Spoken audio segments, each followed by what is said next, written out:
একটি উদাহরণ আছে বাইনারি সংখ্যাকে দশমিক সংখ্যায় রূপান্তর, চ্যাপ্টার 3 পার্ট 1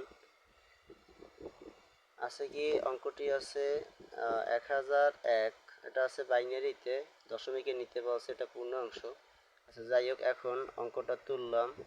তোলার পরে এই ভিতরে যে সংখ্যাগুলো আছে আর বাহিরে আছে 2, অর্থাৎ বাইনারি। 0 আর 1 অথবা 0 আর 1 দেখে বুঝতে হবে এটা বাইনারি। যাই হোক, বাহিরে 2, তার মানে ভিতরে প্রত্যেকটার সাথে 2 গুণ হবে আর মাঝখানে প্লাস চিহ্ন, এই কারণে প্রথম 1-এর সাথে গুণ হবে 2, প্লাস পরে 0-এর সাথে গুণ 2, প্লাস পরে 0-এর সাথে গুণ 2, প্লাস পরে 1-এর সাথে গুণ 2। পূর্ণসংখ্যার কারণে এটি পূর্ণসংখ্যা, যার কারণে প্রত্যেকটা 2 এর উপরে স্থানীয় মান বসবে 0 থেকে ক্রমান্বয়ে বাড়তে থাকবে। যেমন 0, প্রথম 2 এর উপরে 0, পরের 2 এর উপরে 1, পরের 2 এর উপরে 2, পরের 2 এর উপরে 3।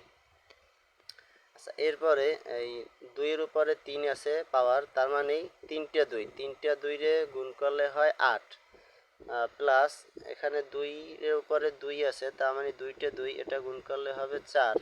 তারপর এখানে আছে 1, তার মানে 2, আর এখানে 0 পাওয়ার সবসময় 1 হয়, যার কারণে 1 গুণ 1, এগুলো হিসাব টিকাস করলে হয় এক পর্যায়ে 9। তার মানে 0 থেকে 9 পর্যন্ত হচ্ছে দশমিক সংখ্যার বেস হচ্ছে 10, আর প্রতীক বা সংখ্যা হচ্ছে 0 থেকে 9 পর্যন্ত। যেহেতু 0 থেকে 9 এর ভিতরে আছে, তাইলে আমার অঙ্কটি হয়েছে।